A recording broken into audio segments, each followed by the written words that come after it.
Leímos la palabra del Señor en esta mañana en Primera de Corintios, capítulo 13, y el tema es acerca del amor. Muchos comentaristas dicen que este es un poema, y no solamente conocido en el mundo cristiano, sino que en todo lugar ha sido reconocido, es como un referente acerca de lo que es el amor. Y Pablo va a hablar acerca del amor en el contexto de lo que hemos venido aprendiendo acerca de su palabra, de las instrucciones que Pablo le está compartiendo a la iglesia de Corintios, de las correcciones que está indicando para que tanto en la vida cotidiana y diaria, como también dentro del culto, los corintios, la iglesia en particular de aquella época, supiera cómo desenvolverse en la vida y en el culto. Y en ese sentido, Pablo en el capítulo 12 viene hablando acerca de los dones, de cómo los dones deben usarse de manera correcta y adecuada dentro del cuerpo de Cristo, dentro de la congregación, a la hora del culto o cuando desarrollamos la obra del Señor. En ese sentido, los corintios, y siempre en ese sentido estamos haciendo referencia al contexto cultural, social de aquella época, dadas las características particulares de la sociedad de Corinto y que también ellos eran parte, el uso de los dones no era el más adecuado, el más correcto. Estaban envaneciéndose, enorgulleciéndose de algunos dones en particular, sobre todo de aquellos que eran más espectaculares a la vista, en particular el don de lenguas para un corinto que Dios le había dado el don de lengua, hablar en otro idioma, para él era motivo de orgullo y de jactancia, y esto lo que estaba provocando nuevamente era división, tensión dentro de la iglesia, porque si los dones no se usan de manera correcta, de manera adecuada, no cumplen su fin, no cumplen su objetivo. Por lo tanto, Pablo alude a esto. En la cultura de la época, en los templos paganos, y de los cuales muchos de los corintios venían de esa realidad, para evitar ser inducidos, influenciados, tomados por los demonios, de acuerdo a las creencias de ellos, a la hora de sus cultos paganos, ellos emitían sonidos monótonos de tipo musical, tocando instrumentos de metal que provocaban un sonido constante y permanente. Hoy en día nosotros lo vemos en algunas religiones de tipo oriental, donde tocan unos instrumentos, unos címbalos, ¿cierto? Y constantemente y monótonamente tocan ese instrumento y emite un ruido. Y al emitir ese ruido, ellos tratan de entrar en trance, en éxtasis, se conectan con los dioses, se conectan con los espíritus. Y en aquella época también ellos hablaban y emitían ruidos raros, algunos tipos de lengua que invocaban a los dioses e invocaban el cuidado. Bueno, estas cosas ellos creían que en la iglesia era casi similar. Cuando se dan cuenta que Dios les ha dado estos dones, ellos de manera parecida empiezan a ocuparlo dentro de la iglesia. Y Pablo recibe estas noticias y como Pablo ha venido a través de cartas instruyéndolo y dándoles información acerca de muchas cosas, en particular también les habla acerca de los dones. Y esto fue lo que vimos en el capítulo anterior, en el capítulo 12, en la predicación anterior dada por nuestro pastor. Pero terminando el capítulo 12, Pablo les dice lo siguiente, el versículo 31, procurad pues los dones mejores, porque Pablo va a comenzar a decir que hay un camino mucho más excelente por el cual ellos debieran conducirse, por el cual ellos debieran andar. Y en ese sentido, les dice, más yo os muestro un camino aún más excelente. Y Pablo les va a instruir y les va a dar instrucciones acerca de que los dones deben estar situados en la senda o en el camino del amor. Y cualquier actividad, cualquier ministerio que nosotros desarrollemos, cualquier don que nosotros tengamos, debemos usarlo en ese camino. Y este camino es un camino angosto, no es un camino ancho. Es un camino angosto porque nos limita de qué forma nosotros debemos usar estos dones. Y por lo tanto, el título que podríamos darle a este mensaje es La senda del amor es el camino por donde deben transitar los dones, por donde deben transitar los ministerios, por donde debe transitar toda nuestra vida. Y por eso que les dice, procurad los dones, porque los dones son de Dios y por lo tanto deben ser usados y no desechados. Pero dice, yo os muestro un camino aún más excelente. Y así comienza ahora el capítulo 13 diciendo, si yo hablase en lenguas humanas, en distintos tipos de lenguas humanas, dominase una serie de idiomas, incluso si hipotéticamente yo tuviese la facultad de parte de Dios de hablar en lenguas angelicales, en el idioma que usan los ángeles, lo cual la palabra del Señor no nos enseña ni nos describe, pero existe posiblemente un lenguaje, pero es una manera de dar referencia acerca de que esto es maravilloso, sobrenatural, espectacular. Pero si yo tuviese esta posibilidad, dice, y no tengo amor, o sea, si no los uso con un buen propósito, bañado, envuelto, como un regalo que es envuelto en algo valioso, si no es envuelto en el regalo del amor, dice, vengo a ser como metal que resuena, haciendo alusión a lo que hacían los paganos con sus instrumentos cuando entraban en trance, y era una algarabía, una gritería de distintos ruidos que no tenían ningún tipo de significado. Y eso, dentro del culto, no tiene sentido. Que comencemos a hablar en lengua que nadie interprete y que sea solamente y no tenga el propósito que Dios ha establecido para cada don. ¿Qué es lo que dice Pablo? Que vengo a ser como algo que suena pero que no es entendible.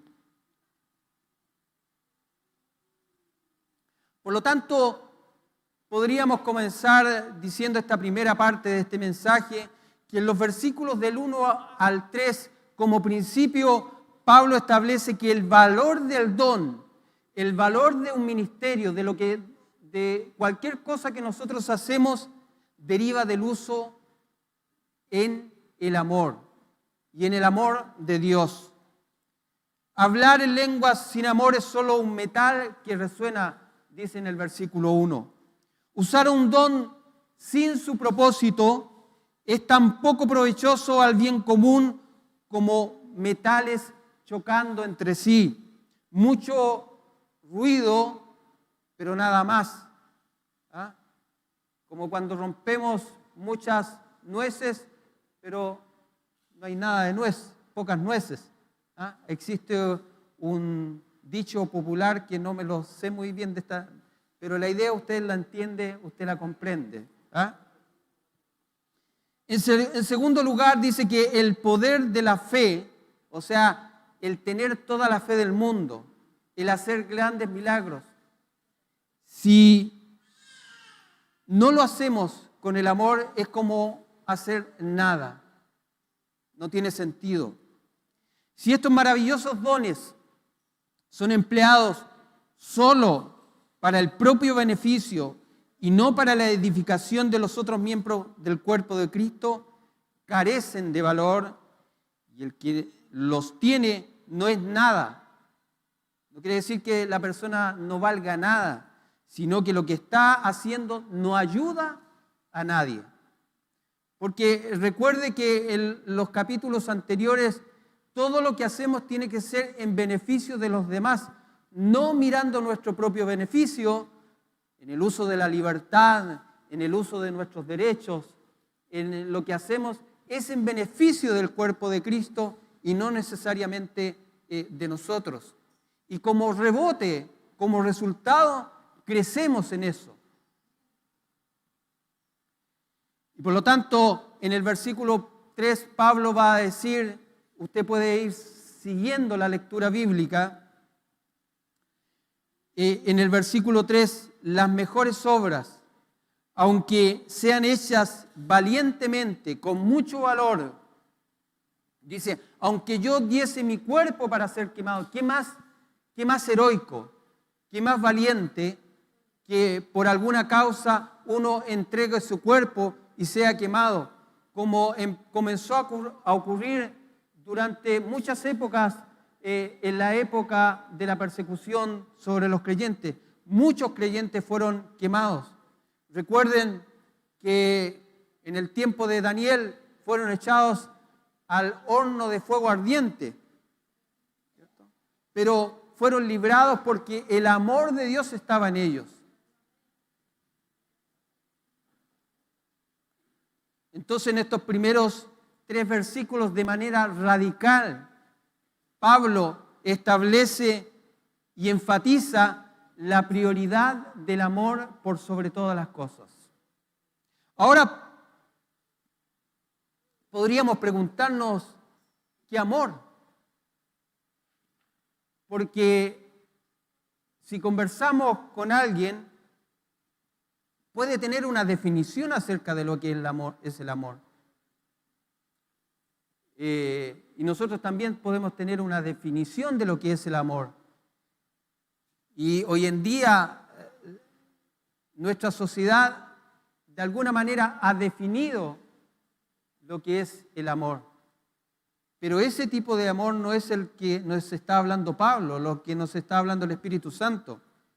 El camino excelente que debemos recorrer acerca de este amor, y que es lo que hacía Pablo al terminar el capítulo anterior, no es lo que se entiende por amor dentro de la sociedad, ese amor popular que la gente entiende.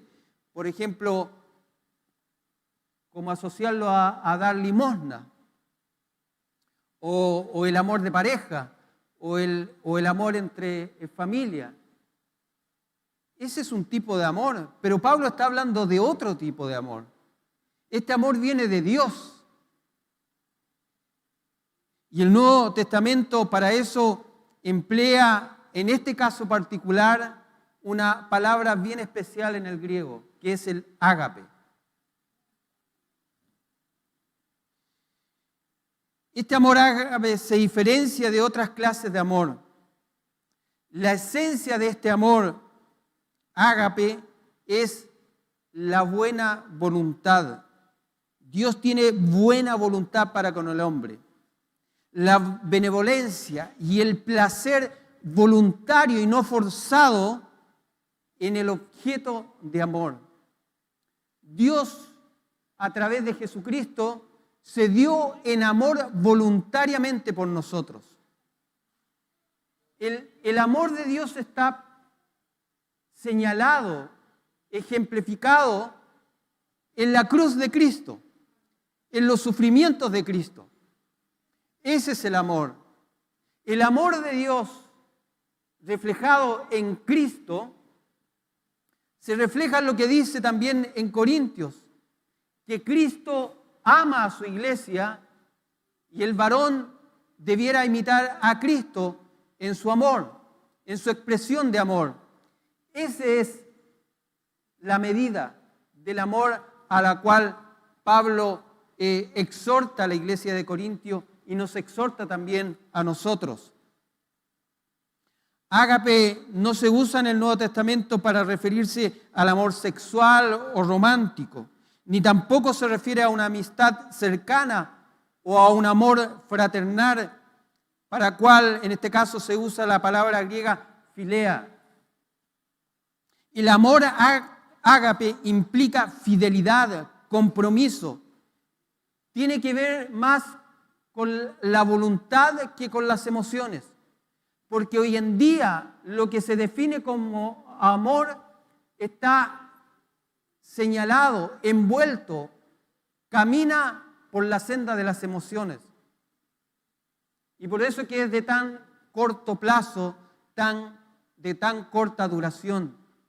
Pero este amor tiene que ver con el acto de la voluntad. Yo decido amar. Y se expresa en hechos prácticos de la vida cotidiana. Y por eso que el acto de amor, este tipo de acto de amor en un matrimonio, en una pareja, no tiene que ver con que tenemos que probar a ver si funciona la cosa, con que tenemos que ver a ver si lo que siento es verdadero. No, tiene que ver con un acto de la voluntad. Yo decido, a pesar de lo imperfecto que yo pueda ser para el otro,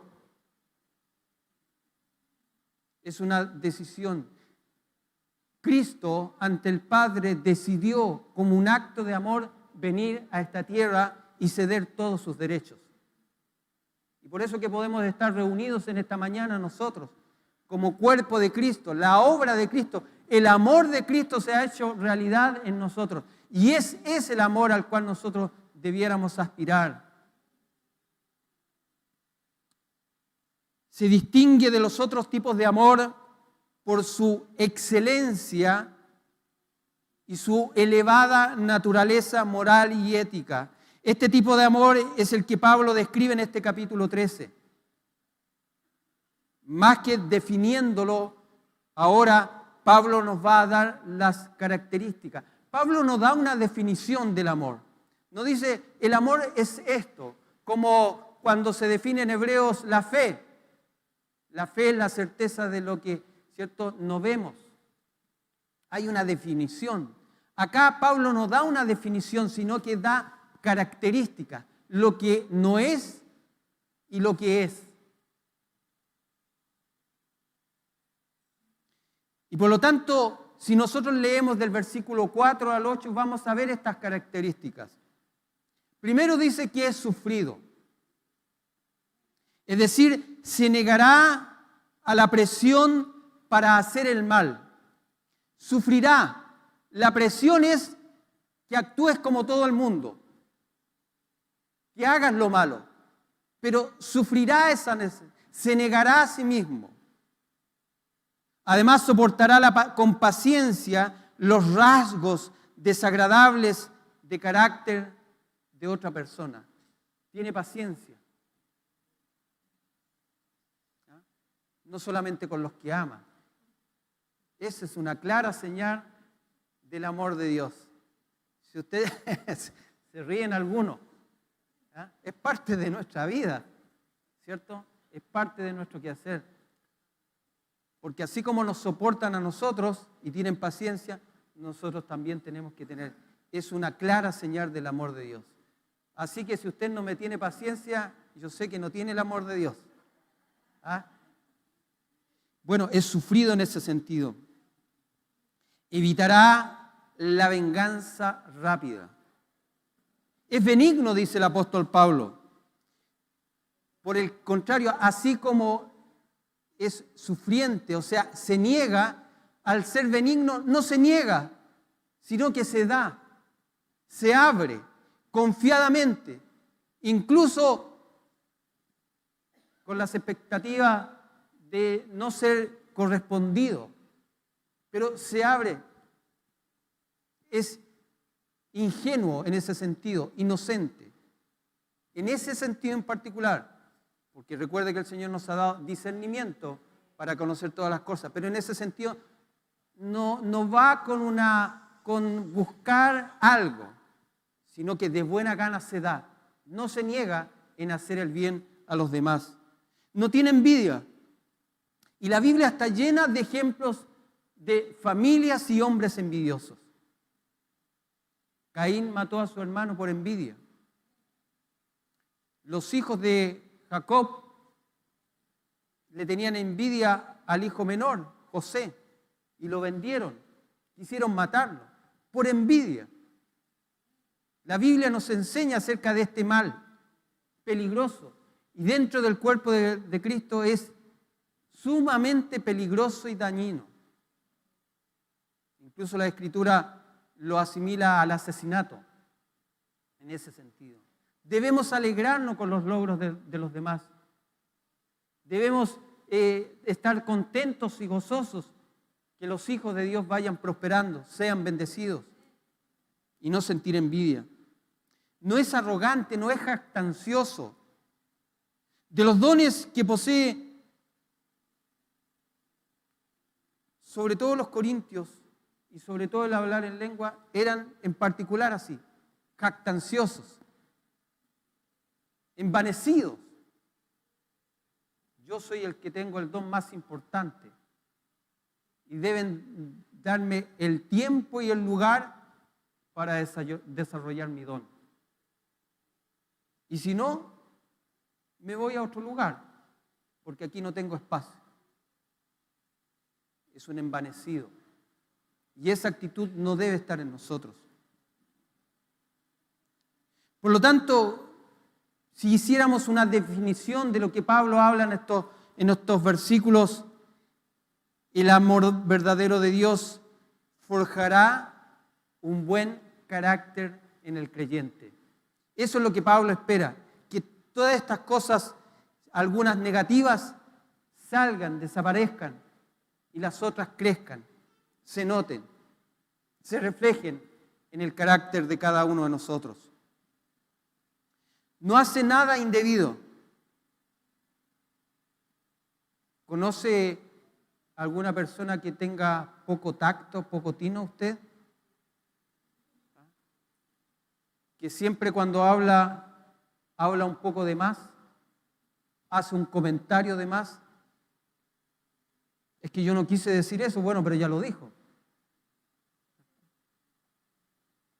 Es que a mí me gusta tanto la verdad que no puedo evitar decir la verdad, aunque duela. Pablo dice que no debemos hacer nada indebido. El creyente, el amor, una característica del amor de Dios es que ese amor no es imprudente, no es desatento, no es descortés, tiene tacto y tino para abordar un tema o relacionarse con los demás. También el amor de Dios no busca lo suyo en el creyente, es decir, busca el bien de los demás antes que el suyo. Nos irrita. Todos podemos enojarnos y está bien enojarse en algún momento con la mentira, con la injusticia. Debemos enojarnos, airarnos, así como Dios se enoja con el pecado. Pero una cosa distinta es que tengamos un carácter enojón. ¿Ah? Que por todo nos enojamos, por todo te enojáis, dicen algunos. ¿Ah? Y eso debemos trabajarlo. Debemos trabajarlo. ¿Cómo? Sometiendo nuestro carácter al Espíritu Santo, a la palabra del Señor, para que vayan obrando y haya un espíritu pacífico. Enojarnos cuando tenemos que enojarnos, pero no un permanente enojo, guardando rencor, no perdonando, han pasado 20 años y todavía saca a relucir la falla del hermano, no perdona. No se goza de la injusticia, sino de la verdad. Más bien se alegra de la verdad. En este caso, la verdad del Evangelio. Esa es la verdad. Que la palabra de Dios, que el Evangelio, ¿cierto?, sea conocido. Andar en la verdad, vivir en la verdad. Y todo aquello que no, ¿cierto?, pasa ese filtro debemos estar claros, atentos, para que la verdad del Evangelio sea conocida. No se goza de las cosas que son mentirosas. El amor no avala el asesinato. El aborto no es un acto de amor. Y por lo tanto ahí no se goza el amor, se entristece el amor. El amor siempre nos llevará a realizar el bien a los demás. Todo lo sufre. Debemos ser prudentes en no andar publicando las faltas de los demás. En algún momento, en alguna oportunidad, tendremos la oportunidad de hablar con aquel que ha cometido alguna falta, privadamente. Pero no es de andar publicando.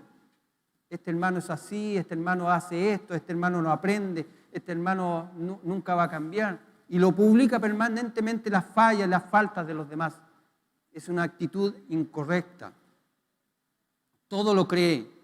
Esto quiere decir que aunque el camino se ponga difícil, aunque vengan pruebas y nosotros no entendamos esta situación, lo que Dios quiere hacer con nuestras vidas, creemos, todo lo cree, creemos que eso está en el control soberano de Dios, con un buen fin, con un buen propósito y que Dios nos sacará adelante. El amor todo lo cree, por lo tanto lo espera. Todo lo espera. El creyente que es guiado por el amor de Dios no pierde la paciencia dando rienda suelta, por ejemplo, al mal genio. Un creyente verdadero que tiene el amor de Dios no tiene como característica, como fruto del espíritu el mal genio. Todo lo contrario. Tiene un buen genio. No estoy hablando del hermano Eugenio, sino un buen genio. Un buen genio. Ese es el fruto del Espíritu en cada uno de nosotros. Pablo quiere desarrollar en la iglesia de Corintios una iglesia que viene aprendiendo, una iglesia que tiene un contexto social, cultural, una manera de hacer las cosas, una manera de vivir. Pablo dice, ustedes tienen que someterse a la verdad del Evangelio, a la influencia del Espíritu. Y deben haber cambios en el tiempo. Al principio esos cambios no se notan mucho quizás cuando llegamos al Evangelio. Durante nuestro caminar cometimos actos de inmadurez, tomamos malas decisiones, produjimos heridas en algunos.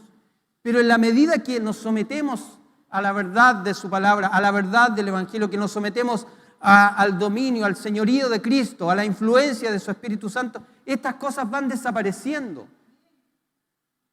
Y debiéramos ir pareciéndonos cada día más a Cristo y dejando atrás nuestra naturaleza humana. Recuerden que la carne no se regenera. Recuerden que el ser humano en su naturaleza pecaminosa no cambia, sino que esto tiene que morir y aparecer la nueva vida en Cristo. Así que usted no tenga esperanza en su carne, en su personalidad, en lo que es, de que va a cambiar. Es el Señor que nos cambia. Es su palabra que nos cambia. Es el Espíritu Santo que nos transforma. Y esto es un diario vivir. El caminar es diario y permanente. No es que yo ore el día domingo para el resto de la semana. No es que lea su palabra el día sábado para el resto de la semana. Es diario, porque la lucha es diaria y permanente. Y Pablo quería forzarlos a ellos a eso. No sacamos nada con tener la evidencia de dones espectaculares, pero si nuestro carácter no refleja la verdad, la personalidad de Cristo en nuestras vidas. Y eso es lo que Pablo estaba haciendo. El amor nunca deja de ser. Es permanente, es eterno. Y hemos visto hasta aquí que el apóstol Pablo nos da las características de lo que es y no es el amor de Dios en el creyente. Y en el versículo 8 nos da un contraste en lo temporal que son los dones, en su uso temporal para esta vida y en lo eterno que es el amor. No significa que una cosa haya que desecharla, sino entender para qué se nos fue dado, cuál es la forma de usarla, el uso correcto, cuál es su propósito, cuál es su fin. Y entender que estas cosas tienen que ser bañadas con el amor, porque el amor durará eternamente, nos acompañará en la eternidad. Y es esa lo que nos ayudará a madurar, a crecer en el conocimiento de Dios, aquí y en la gloria. Y esto lo hace el apóstol para que examinemos nuestra vida espiritual. ¿Cuáles son los rasgos distintivos en nuestro actuar diario? El amor de Dios actuando en la vida del creyente es una clara evidencia de una verdadera conversión, de un nuevo nacimiento o de una regeneración. Esta es la evidencia de que Cristo ha llegado a nuestras vidas, de que Él es el que ocupa el lugar, el sillón, el señorío en nuestras vidas. Es Él el que controla nuestras vidas. Es la evidencia de que somos hijos de Dios, es la evidencia de que somos salvos y que iremos a la gloria con Él. Nuestra forma de comportarnos, de ser capaces de pedir perdón cuando nos equivocamos. Nuestra lucha no es contra los hombres, sino contra la envidia que hay en nosotros, contra el enojo fácil, contra la injusticia, contra la mentira, contra el orgullo y la ignorancia. Esa es nuestra lucha. Es con nosotros mismos. Y es diaria y es de rodillas. Y ahora Pablo, del versículo 9 al 13, nos va a hablar de que el camino del amor es el que nos va a llevar a la madurez espiritual. Porque es el amor que completa o que perfecciona el conocimiento que Dios nos ha entregado. Es el amor que nos permite entrar en madurez. Una persona que tiene el amor de Dios y desarrolla el amor de Dios es una persona madura. Es el amor que nos revela más sobre nosotros mismos, nos hace conocernos a nosotros mismos y nos vamos a decepcionar. Y cuando nos decepcionamos, entonces acudimos a la gracia y al amor de Dios, porque es Él quien nos transforma. Y también perfecciona la fe, hace crecer la fe y hace crecer y mantener la esperanza de que un día nos reuniremos con Él. Los dones y los ministerios deben ser usados en el amor de Dios. No hay otra forma apropiada. Y así lo ha establecido el Señor. El amor es eterno. Los dones solo tienen un uso temporal para esta vida. Y por lo tanto todas las cosas en esta vida son imperfectas. No todo lo entendemos. No todo lo comprendemos en esta vida. No tenemos un conocimiento perfecto. Miramos como en oscuridad. En ese sentido, comparando esta vida con la vida eterna, somos infantiles, somos niños. Pero cuando lleguemos a la gloria seremos maduros, seremos hombres grandes, perfectos, y ahí entenderemos todo. Pero debemos caminar. No es una madurez estática que no crece, sino que es una madurez. Y a partir de lo que crecemos, seguiremos creciendo en la eternidad. Por eso que Pablo dijo, yo dejo todo de lado y miro al blanco que es Cristo, porque esa es mi prioridad. Cuando estemos en la gloria con el Señor, lo imperfecto será perfecto. Ahora son necesarios la fe, la esperanza y también el amor, pero en la eternidad ya no habrá fe, porque lo que no vemos, lo veremos. Y lo que esperamos ya no lo esperaremos porque será realidad. Pero el amor seguirá. La fe es fundamental en esta vida porque no vemos todavía al Señor y es el camino por el cual conocemos a Cristo.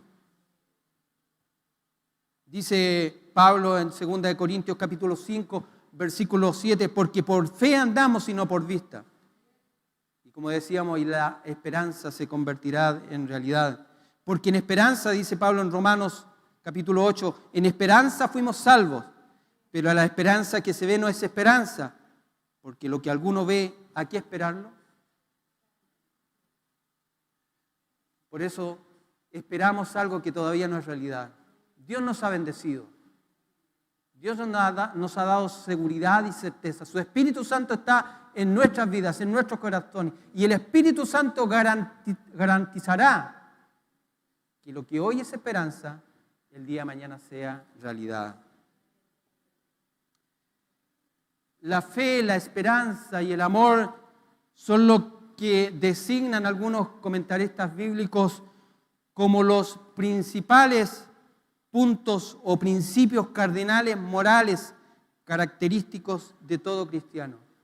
Estas son las verdaderas señales principales, los principios que deben regir y deben gobernar toda la vida del creyente: la fe, la esperanza y el amor.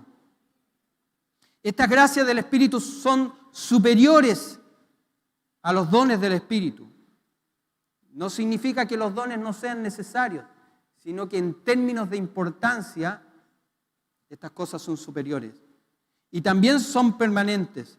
En suma, el fruto del Espíritu, ¿cuál es el fruto del Espíritu? Amor, paciencia, humildad, benignidad. Es mucho más importante que el don.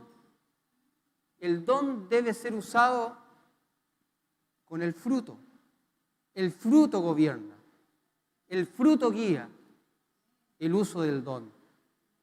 Si el fruto no gobierna, el don puede ser mal usado, como lo estaban usando los corintios. Y el amor es la mayor de las gracias porque es eterno, no es egocéntrico, sino busca el bien de los demás.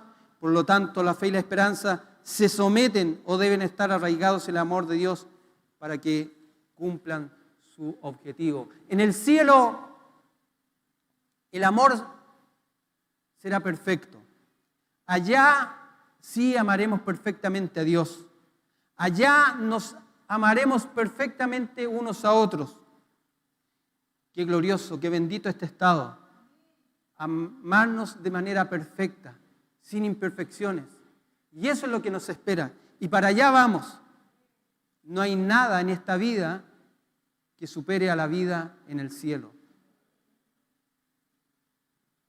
Por eso que el Señor nos guarde, que el Señor nos bendiga, que nos fortalezca para tener claros nuestros objetivos.